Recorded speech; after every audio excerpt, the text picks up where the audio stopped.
It is definitely the case. As a reminder to everybody at home, we are playing on 5.13.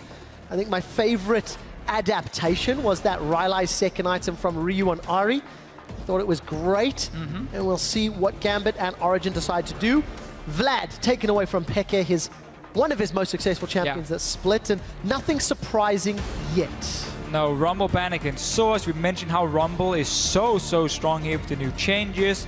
Rise against Cabochard, the main carry of Gambit. So I feel like we have seen standard bans all across the day, but we've seen some very one-sided games. I mean, they've been snowballing heavily into the favor of one team, and maybe Gambit and Origen can change that. Not necessarily the results we were expecting either. SK showing up big against UOL. One thing I would like to mention is that Forgiven has not played Kalista yet.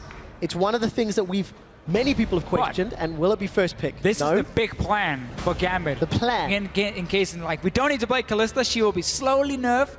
You know, now was the first one. This is the master plan for Forgiven, and then when everyone's been using so much time on playing her. Okay. Ladies and gentlemen, Bilgewater is coming. Don't tell me this is going to be an AP gang playing with evidently sooner than any of us were expecting. Maybe it was Gragas. That's now Gangplank. So this is not the first time we see teams have a very specific target ban against Gambit. A few weeks ago, randomly, Yasuo got banned against Cabochard. We were like, why? Okay, this must be a scrim pick. Then 2 weeks later, he got to play it and got like 10 kills and whatever and completely carried the game. This could be another one. I mean, I've seen Gangplank mid as well. Could have been a Betsy pick. They're hitting instead. Alistar first pick. We mentioned Kalista is not the Forgiven champion.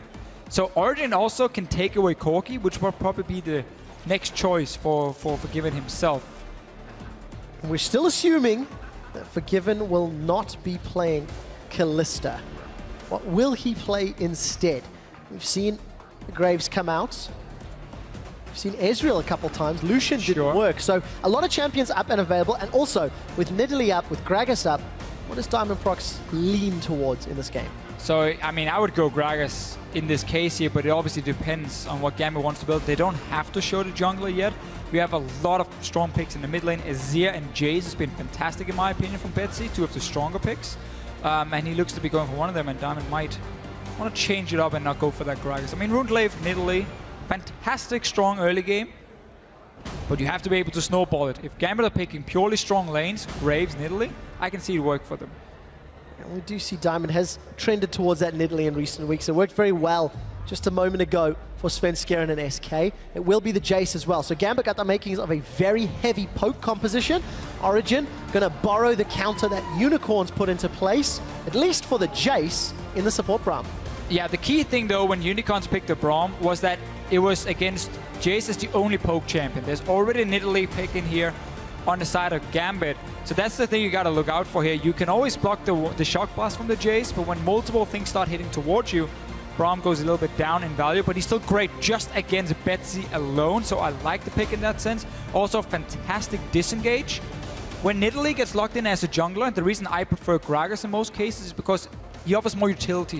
In the sense, he can be a secondary engage. He can also be disengaged. Nidalee is very one-dimensional in that sense. Late game, what you do is you land poke, and then if you see a low target, you try and jump in and execute it, otherwise you just heal and poke in the back line. So Origen right now have a Viktor that's going to be very safe by the looks of it, and they have decent poke already, setting up for a fairly strong composition. And this is the first time we're going to see Peke on that Viktor. Deficio, you've talked about how you like it as a blind pick mid lane, traditionally on the blue side. I'm a fan. I know you are. I know you are. But it also means Origen have left their top lane for counter pick. Forgiven is going to play the Lucian. 0-11 in Europe, 0-4 in NA. In the LCS, not doing well. And of course, we will see that Shen for Cabochard in the top lane, which I'm not super excited about because I prefer seeing him on carries. Yeah, Gambit really run the risk here of lacking damage. Lucian is so difficult to play properly in teamfights because of his very low range. And when you're against the likes of a Viktor who has such a mass amount of burst from a decent range himself with the death ray in his ulti, you have to be so careful how you're moving in and out near that Viktor here for himself. If Nautilus comes in as a top lane pick as well, mass amount of CC being like, where's the Lucian? Oh, you're 500 range? Yeah, I'm gonna just anchor you in the face and we're gonna blow you up. So Gambit right here, yes, they're trying to pick for like strong lanes. Jayce can play aggressive in the laning phase. Lucian into Corki, once you get a BF sword, Lucian can really start being super annoying in that lane until the Trinity Force comes in for the Corki. But like, Gambit is really relying a lot on having a strong early laning phase for themselves, where Origen, teamfight-wise, is looking fantastic. Both sides with slightly limited damage sources when you look at those mid lanes, but of course Gambit are going to be relying on some of that poke. Nautilus top for Soaz, it'll be the first time we're seeing it for him. And also, not particularly popular here in Europe. Nautilus top definitely seeing way more action in the North American LCS. And had a small nerf here in 5-13. Just lost a little bit of damage on his Riptide, but he is still extremely strong up in that top lane because what he's bringing is obviously not his damage. That's not why you pick him. He's a massive tank with so much CC against low-range targets.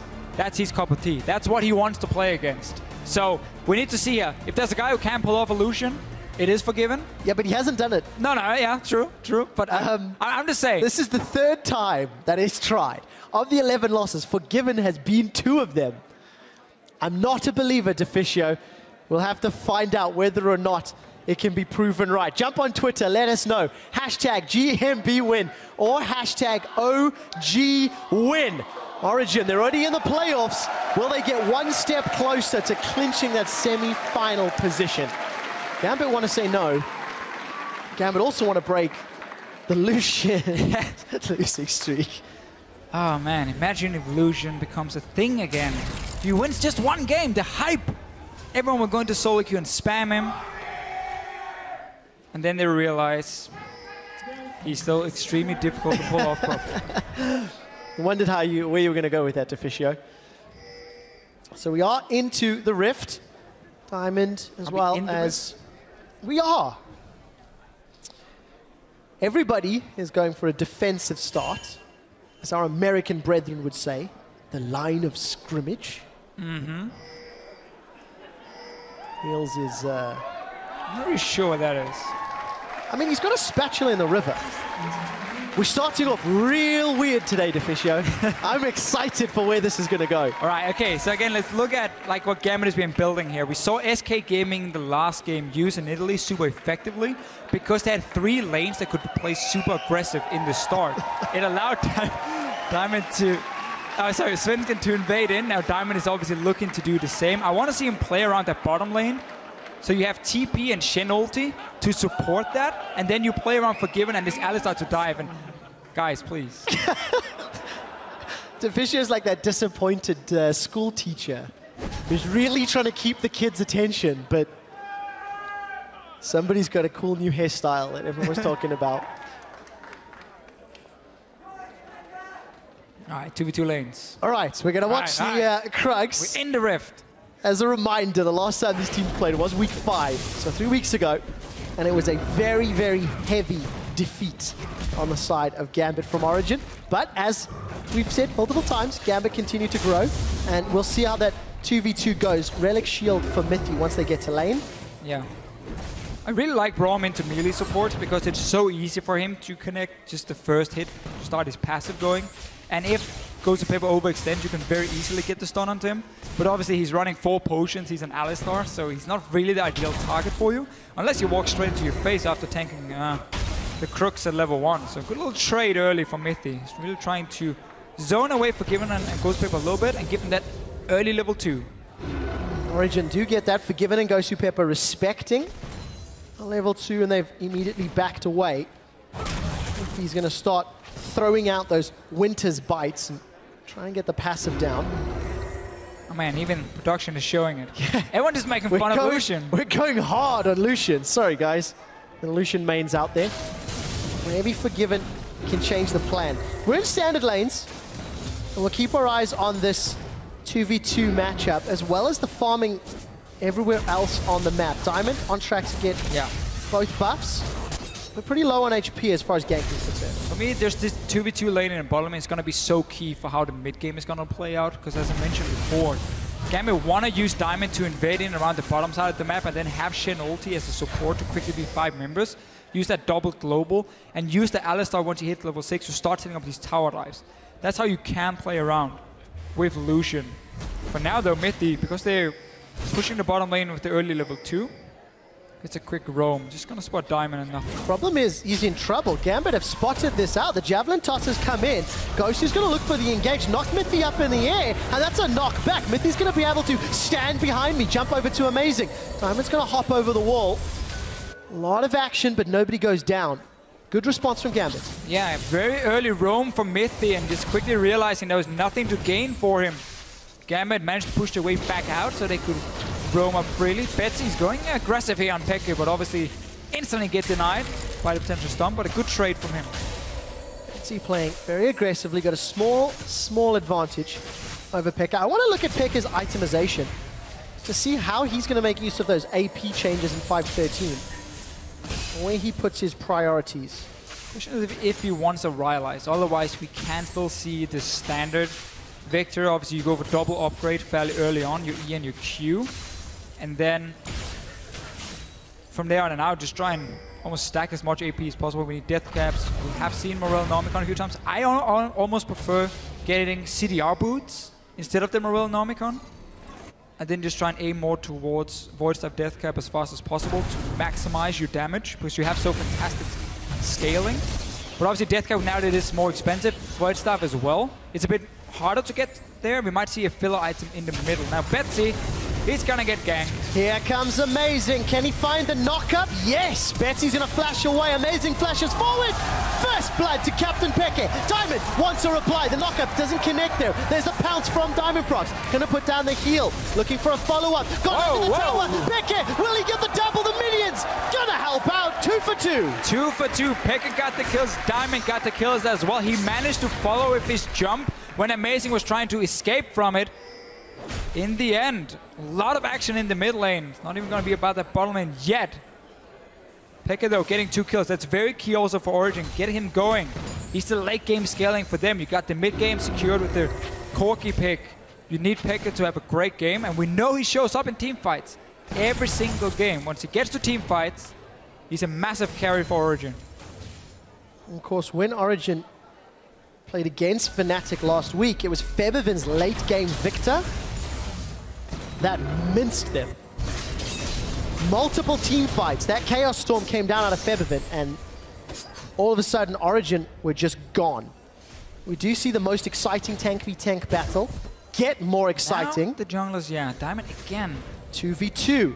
Level 6s have been secured. Cabochard's caught. Diamond's coming in from the side as Cabochard gets knocked up twice. Now they turn their attention to Diamondprox, and Amazing got there first. They've got the kill. A little bit of miscommunication, it seemed. Let's talk about that after, because the bottom lane, Mithy might look for a stun on GoSu Pepper. This is a melee matchup in terms of the supports. It's very exciting, Deficio. That was about what's going to happen, but top lane here. Cabochard walked in to ward the bush while Diamond just stepped away from the top lane himself, so there was a little bit of miscommunication, and Origen just instantly replies. Cabochard can obviously use his teleport with his Stand United as well, so he can still join in case something happens. Now PF Sword for Forgiven. Look to see Gambit start making some plays around that bot lane. 700 gold down as we're hitting 7 minutes. CS advantage for Betsy, taking on xPeke in that middle lane. Despite the fight that took place, ended up costing xPeke a little bit more. Betsy should be able to pick up this blue buff from Diamond. And those first back. Shen, as well as the longsword for Niels, are going to return to lane. So now we're going to see whether or not this 2v2 gets a little more explosive, considering there's more damage from both sides. But I think the early game impact is also a change for Diamond. Because for the last 2 weeks, we've been talking about how low his kill participation, how low his kills and involvement before 15 minutes was. Yeah. Diamond's now been all over the map in multiple fights. Diamond this split have turned into basically a warding bot.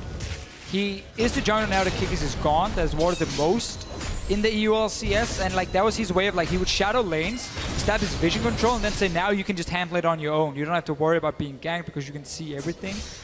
In this game though, when you're playing Nidalee, you have to make an impact in the early game. That's where you are the strongest. So good start for him. He's been able to follow Amazing around, but then we saw the little problem up in the top lane where Cabochard went forward when Diamond went away from the lane, and instantly Origen managed to punish him. But for now, otherwise, it is fairly even in the early game. Second blue buff up. This one will be donated to Peke or Origen. He's already backed, picked himself up that Fiendish Codex, has Hex Core Mark 1.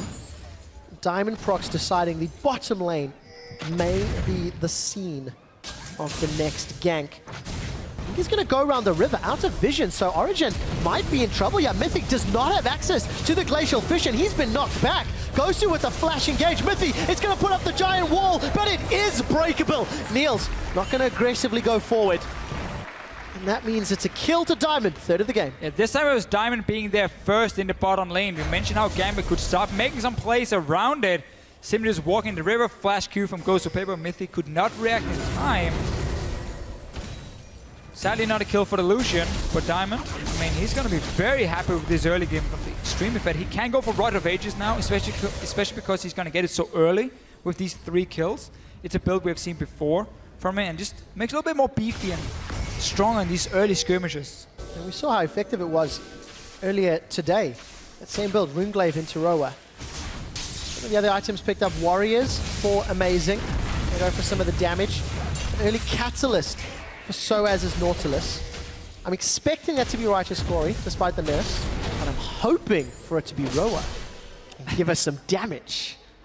I'm going to say Righteous Glory, but maybe. Yep. I mean, Soaz is a player who has done different things. Now, both junglers once again are going to meet each other. This time round, it looked like Diamond started. Stand United was being channeled, but Diamond's going to run away. Soaz and Amazing in the back in the 2v2. This time, no kill. It is still funny to see these junglers here just always trying to mirror each other.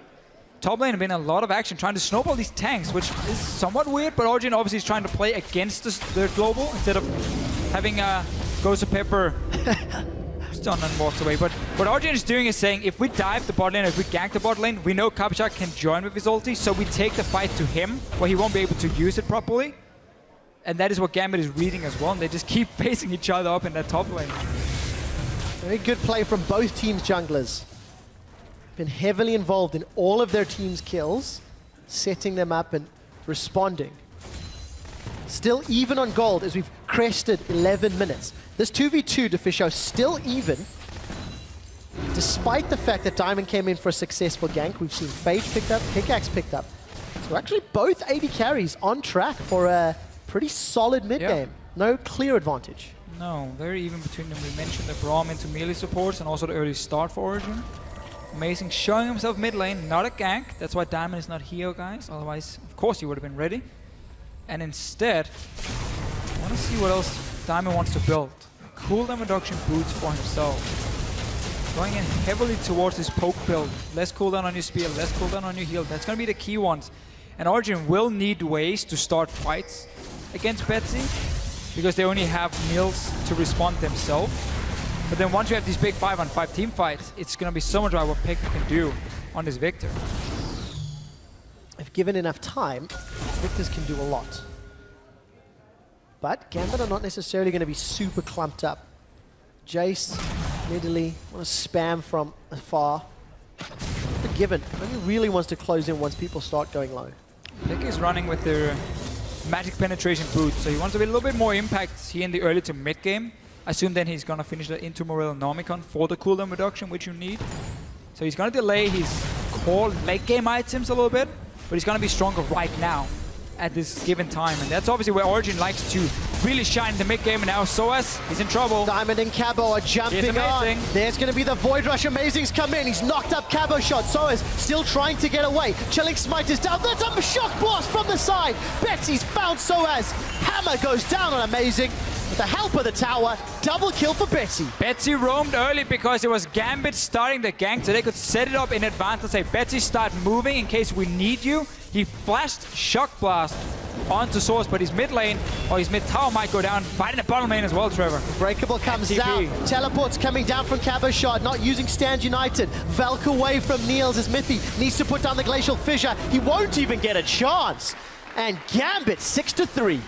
Gambit might have lost the mid tower, but getting 2 kills top, and that opened up Cabochard to finally make a play on the bottom lane, because Soaz was gone now. Instant reaction. Origen fighting, even though they knew there was a chance of a Shen join. Look at this here. Betsy's already moving because Gambit is communicating. We're going to gank top. The last few times Amazing was there. If you start moving now, we will be able to collapse the 3v2 at least. He's going to flash and then shock blast onto Soaz. 1 kill, gets the second one. Mid tower was already fairly low from him. And then right now, the bot lane of Origen just have to be careful. They have to be like, okay, there's global. He can freely just TP down. Let's not engage in anything or risk getting engaged on. Not what happened. That's why Gambit got another kill for themselves.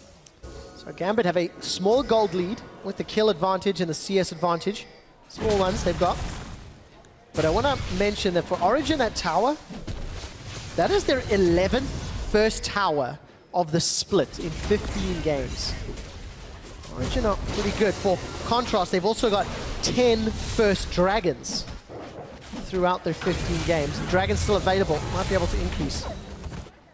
With the amount of vision that Gambit have put around the objective for the time being, neither team's going to have an easy task of securing this one. Very few ping wards though around the dragon itself. Only one placed by Gambit. So this is more, we're going to secure vision to see if you started and also to spot certain ganks, but we're not really stopping you by any means from doing it. So Origen are setting up themselves. You can see all the ping wards have been invested on the top side because there's been so many ganks around these top laners. And Origen starting it.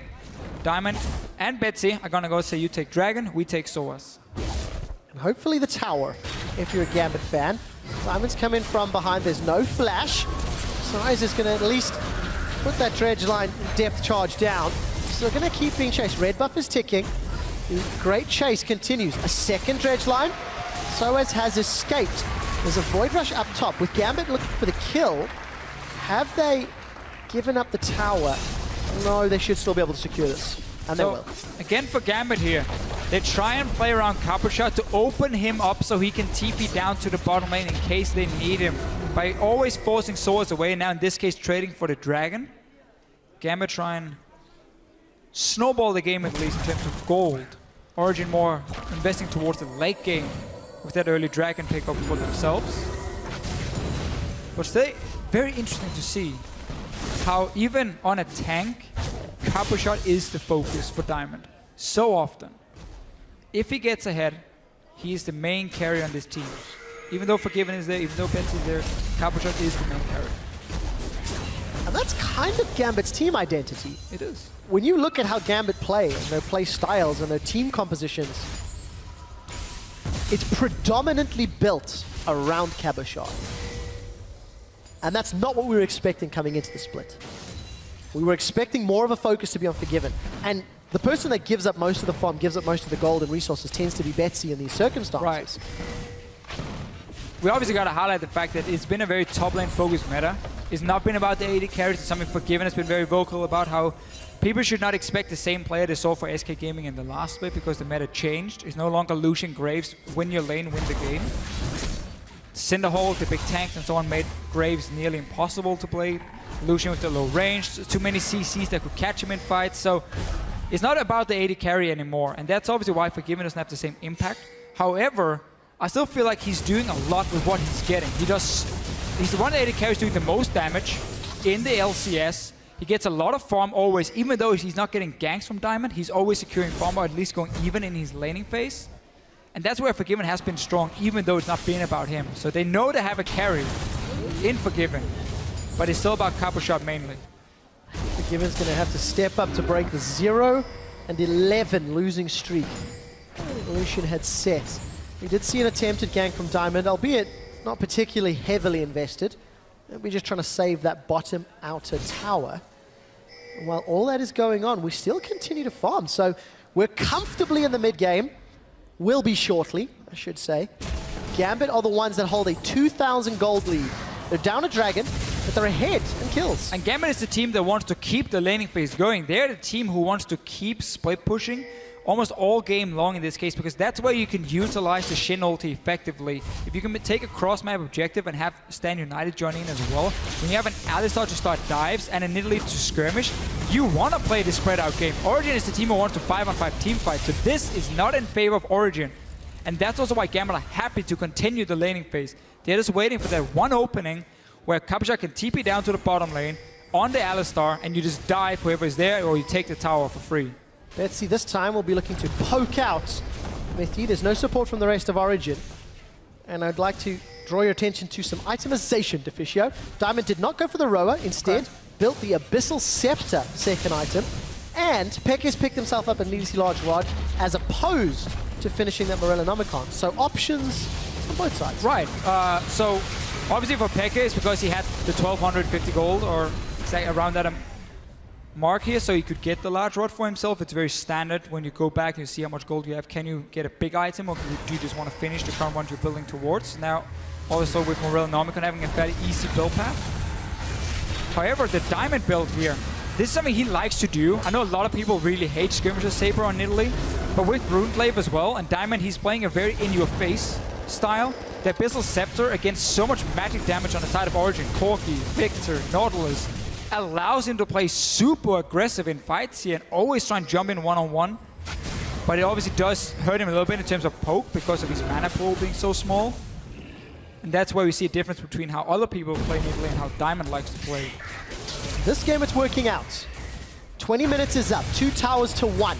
Gambit have been the ones dictating the tempo of the game. We see all them push bottom out of tower. We saw them sieging the middle tower, and Origen are now being pulled into question. Origen has to dig a little deeper. They're playing from behind a little bit, and they are the ones that have to bounce back. Yeah, Origen as a team, when they don't win the mid game, which is normally the strongest point for Origen, tend to collapse. And it's how a team like Rocket managed to beat them early in the split, where they shut them down in the mid game with the roams. They like went for Mithy and amazing every time.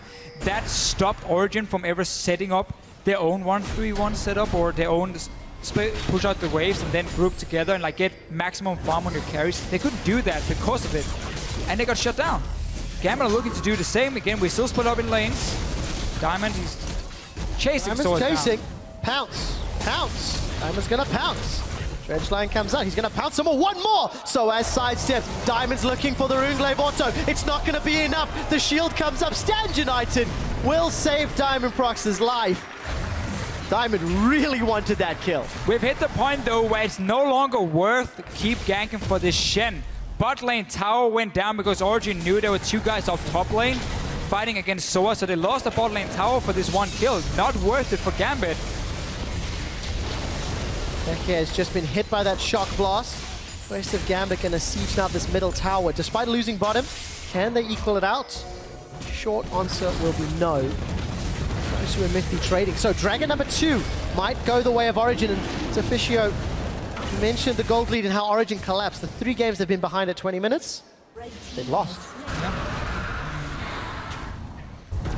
This was a good trade though for Origen. Got the second Dragon, so they might play towards number 5. Got a bot lane tower as well just by losing your top laner. And again, as I mentioned, that's where Gambit needs to use the Shen now to set up plays elsewhere on the map. Don't keep going for Soaz over and over, especially when there's no tower to gain from it. The mid lane was super low. That would have been such an easy dive for Gambit to go for. Stand United, Nidalee, and Betsy together. That tower is either going to die, or if Peke stays around, you just tower dive him and kill him. Like, there was basically other options for Gambit. Well, if there was ever any signal that Gambit were not looking for more than just comfortable farming, it's the fact that Forgiven still not purchased boots. 22.5 minutes in, Phantom Dancer completed, Eye Edge completed, he's gaining power. Needlessly large rod and cloth armor for Diamond, so he might be going for Hourglass. Going to further enforce that play style. Yeah, it's just in your face. He's a melee cougar form assassin. We're going to see him jump in and try and get to Niels and Peke in these fights here. Hey, he's building defensively. Early Baron being started. Down the bottom lane. We got a split push on Cabochard. There is a teleport, but no Stand United. Origen, Soaz is recalled. There's a ping ward here, so they haven't spotted it yet. Soaz is TP. Mithy is far away. That's a super early and ladies quick and gentlemen, Baron. Gambit have been scrimming Fnatic. A 22.5 minute Baron. That was as safe can be. And so much control around the top side from Gambit allowed them to have these ping wards for a while in the river. Origen just clearly not expecting that rush onto the Baron. Let me see if I remember your wording. If Origen fall behind in the mid game, they collapse? Was that the terminology? Cabochard's gonna dash away. Has a flash, but not even gonna need it. And while Peke shows bottom, Betsy secures the last outer tower. Diamond looking for more. Mithy's going to put down the Glacial Fissure, and Niels looking for a kill. Stand United comes out, and here comes GoSu. Doesn't get the Pulverize. Headbutt's going to be available, but flashes burn to escape. And Origen, with their tails between their legs, get out alive. That's what I like to see here from Gambit. You play away from the Shen so you can use his global properly. And Origen is like, yeah, we try and force a fight. Oops. Instant Shen is there. That's for more attack damage on the tower, Trevor, obviously. Or a misclick, but...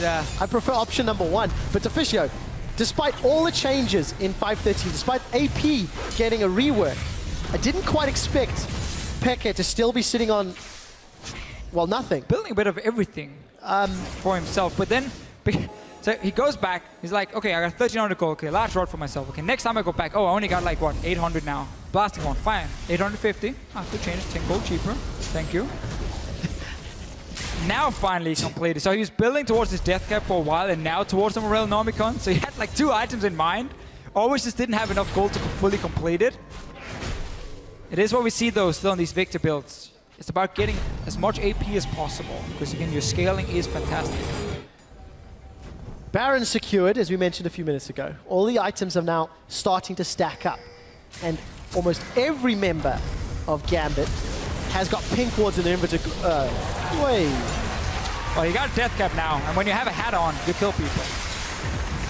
That looked like it hurt. No hourglass for Diamond means he just gets 2 shots by Peke. Peke did use his flash for that. And that will at least slow down some of this Baron push. But Gambit have got their split push threat. Threat's maybe not the right word. Their split push tool in this Shen. Yeah. And he's already starting to try and control those side lanes. You can see Betsy down bottom as well. And with Gambit having the map control and being the proactive team for a lot of the game here, what we have to remember, when you have 2 guys who needs to teleport away from the lane, the proactive team is always easier to coordinate it and have the first TP coming. Because you're the guy calling, okay, we're going to dive bot lane, move back and start TPing. So you might always get like 1 or 2 seconds ahead of the enemy team, and that can be enough to lock down a target with so many squishy members on both sides to get that 1 kill. And of course, with all the damage that Diamond's putting out, he's currently dealing 3 times the amount of damage that Amazing has put out on the map. Despite the fact that Amazing is on Rek'Sai and has that warrior enchant, just hasn't been able to have the same level of impact or pressure that Diamond's currently exerting. Well, Amazing with the warrior enchant, clearly trying to match obviously the Nidalee in the early game. That's what we see more and more for junglers now. I mean, some of the Cinderhawk tanks have been nerfed quite a bit. Rek'Sai is one of them. So we start seeing like Lee Sin come back quite a lot. We've seen Nidalee now with Rune Clave. And that also means some of the junglers like Rek'Sai might go warrior enchant more often to match the early game. I feel like Amazing had a fine start to the game. But the problem was when Gambit has a second global, it becomes more difficult. And Origen is engaged in some, in my opinion, fairly poor fights or skirmishes. And that's where that 1 unbreakable shield versus multiple forms of poke becomes slightly less effective. Unbreakable times out and that accelerated shock blast then comes out. But Given needs to be careful. He's standing in a bush with a ward in. I'm sure he's expecting it. So if he's standing there trying to hope for someone to step forward, he might just be caught himself. It's backed away. So this time round, nothing ventured, nothing gained. Vision relatively deep on the side of Origen, and we can see Cabochard plus Diamond move their way up to the middle lane. Shock blast does not connect with anybody. And we see Gambit didn't really have the numbers or the minions really to get on that mid inner turret. So the first siege has fallen a little less effective. Gambit have poke, but they don't really have a whole lot of siege in itself to hit the tower. The 500 range Lucian, no thank you. That's just the way of dying and continuing that losing streak. Instead, again, you want to land the poke before these objectives, and you want to try and create the numbers advantage with the Shen, but that's not going to happen now because there's 5 members from Origen, but the fight is on. Gravity Field's going to block the entry into the jungle, not going to stop GoSu. The first frag will be secured onto Soaz as Lucian gets it. Dragon focused down by Gambit, and they accelerate their lead. 7,000 gold. They win the fight, and they peel for tower. And just look at the setup here from Gambit, coming from two different sides, landing poke, and then it's GoSu Pepper walking into the choke point with a Shen ulti on. If you're Niels or Pekka, you're never gonna walk close to that because the Shen taunt can just get you. Amazing might even go down. Amazing's going to be able to tunnel away. Hourglass comes out. Chaos Storm may be enough. Diamondprox manages to pounce away as Betsy is focused out by Niels and Pekka. It's so far a 2 for 2 as the flash taunt from Cabo keeps Niels in place, and Earth is trying to get away. Gambit siege down another tower. Niels is doing the best he can to wave clear, and it will be enough this time around. Home Guard comes out for Soaz. He's looking for the dredge line. Holding the trigger. Connects onto a minion. He's going to flash forward to bonk for giving on the head. And Niels gets the kill credit. All right, Origen responding in the end here, but Gambit won the first team fight. Baron is not alive. Best Origen might be able to do is this top tower. Potentially the blue buff, but I think Diamond just took that one away. So it's not there yet, boys. Need another 40 seconds. You time it from time Gambit secured it. So this is the dive and team fight. Right, so after the one team fight from Gambit, they're going for another dive. Obviously with the tower on Diamond at first, so he's out of it now. Nice stun from Pekka. It secures at least one kill for Niels. And now it's just like buy time. Just wait for Soaz to respawn. Maybe even TPs into the tower and Respawn's at least getting one kill for himself. But it's still Gambit in control. They're the ones starting the fight. They're the ones coordinating when to go in, when to back away. And they're controlling the choke points, which is so key for them. Whenever you have a Shen, even an Alistar as well, these carries here can never walk into a choke point because of the flash power-wise from the Shen taunt. Like, there's so many ways to catch multiple guys if Origen group up. And that becomes tricky for them when they're behind now. Origen splits up. Peck is so far away, but Gambit have peeled. That's a two-man taunt, and Diamond plus Forgiven have already dropped Mithy. Glacial Fissure did not even come out. Diamond tosses a javelin, and that's 2 quick kills. Why was Pekka down the bottom lane? I guess he was trying to take a blue buff and then realized Gambit just already started the Baron. He's here now. Can Origen do anything to stop it? Cabochard's TPing in. Cabochard's looking for a target. He's got Beckett! The culling culls him! Diamond manages to get the kill. Gambit back away. Fissure not used. Chaos Storm not used. Origen are out of sorts. That's the thing we didn't highlight in the start. Pekka is running with Ignite, so a very aggressive summoner. Didn't get to use it in the laning phase, and instead the lack of cleanse against the Shen becomes super, super important here in the late game. Niels manages to get a kill onto GoSu, but it is nothing but consolation as Gambit get the Baron. And that's the second time this game. We're 31 minutes in.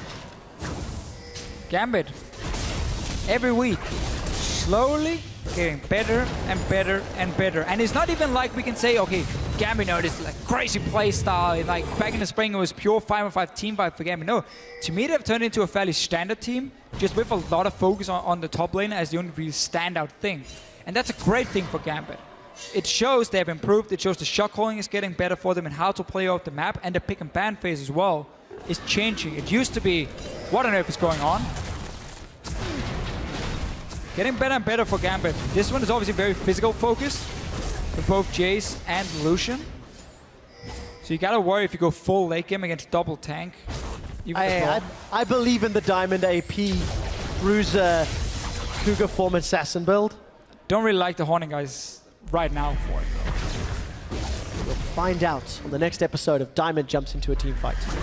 But what a great split for Gambit. Because in summer they were somewhat out of sorts and fell at the first hurdle in the quarterfinals of the playoffs, but they made playoffs. We said at the beginning of this matchup, Sean's went on record and said, if we do not make playoffs, this season is a failure. That is a very, very harsh sentiment. It is. But it is one that may not come to pass because Gambit, again, are looking great. And look at the schedule. We mentioned how Gambit as a team, because they're facing somewhat 2 of the guys around them in the standings. I believe they have the Unicorns of Love tomorrow. Like, those were the key games for Gambit to win in Elements next week. Origen were not one of the games where you're saying, okay, they're going to win that one, and then they're going to be here in the standings.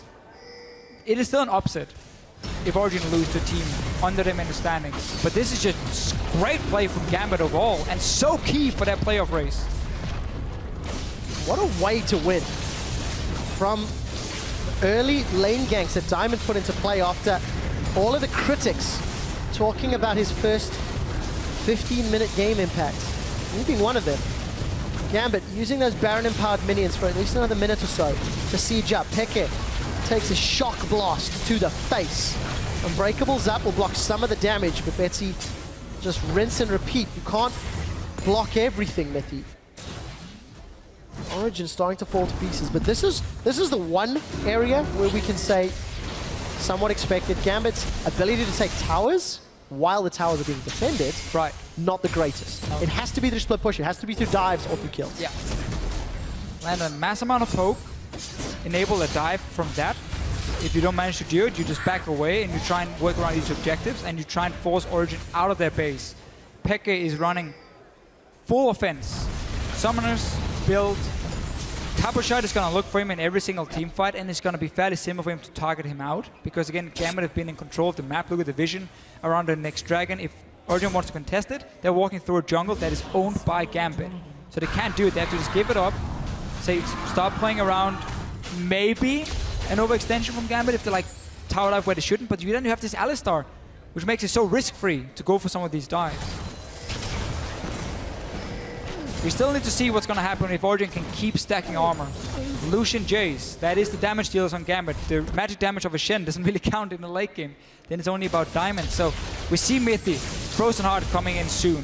Frozen Heart already for Soaz, Randy and 4 amazing. So they have tanks. Problem is the damage dealers are dying. They're getting caught out. They have no way of defending themselves. And that's why Gambit can always just win the fights. Diamond's doing a great job of distracting Origen, which is enabling Cabochard or GoSu to get that CC down. 35 minutes gone, 14 to 18 kills. That Dragon was just secured a moment ago by Gambit, which evens it at 2 apiece. And with Stand United available, teleport shortly. Cabochard's up top.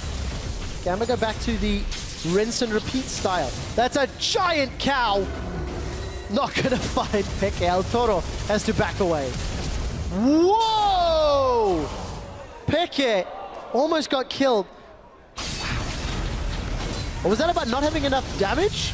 Deficio? Well, I mean, against Peke, the guy with no defensive items, it doesn't really count, does it? I think Forgiven expected to get the last auto off with the flash, but didn't get it. Instead, we just go to the top lane. Soaz has to flash away before using that depth charge. 3 members of Gambit continuing to siege. The accelerated shock blast chunks out amazing.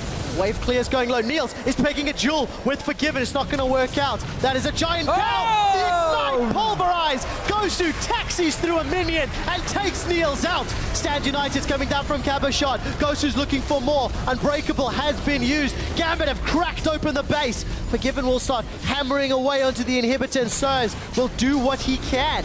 Diamond lands the Javelin. Gonna start chunking away with that haunting, guys. Goes golden. GoSu's in trouble without Unbreakable Will, and the Fisher does nothing. Gambit have already started to back away as Diamond, I lie, gets slowed by the Fisher before he tastes Mithy.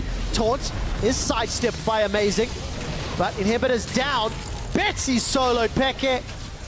A little bit of help from GoSu, and now Gambit, they're going to be pushing. They're pushing for the win. That's a flash double taunt. Works out. Cabochard catches onto the kill on Soaz, and Gambit take down the first Lucian Nexus turret. Lucian looks to be picking up the first win of the summer split. Not yet. Oh, I'm getting too excited. 18 to 10 in kills. Culling's going out, but Niels has got the reach end of the fountain. Deficio. Gambit are backing away. It's not done yet. Go back. Wait for Baron to respawn. Force a fight around it or just take it for free and then you can go in. I mean, you don't even need that Baron if it is. You got double super minions coming for yourself. You are still very, very far ahead in this game. And Gambit really been in control in the mid game. Origen didn't manage to get the lead from it.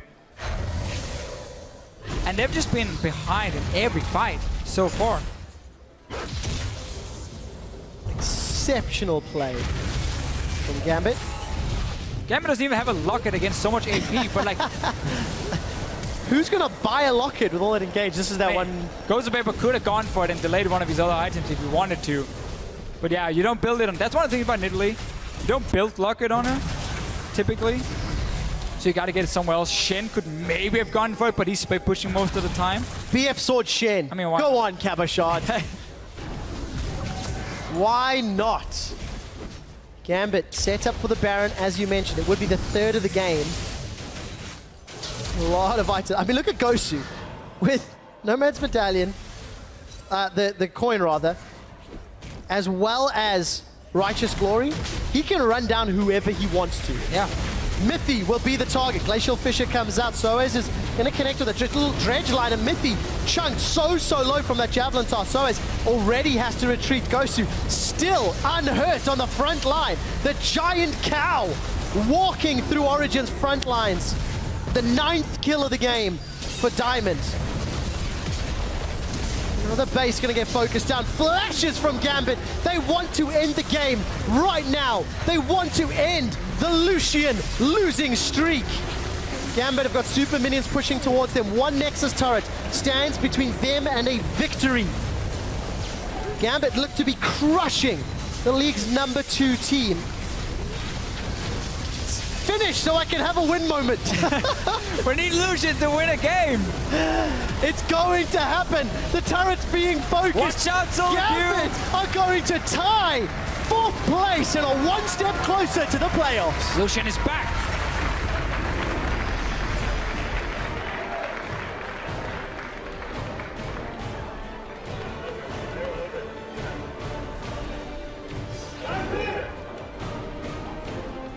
Phenomenal play from Gambit. I was sitting all week being like, okay, which teams you really want to look at? Gambit was one of them because of the way they keep getting better and better.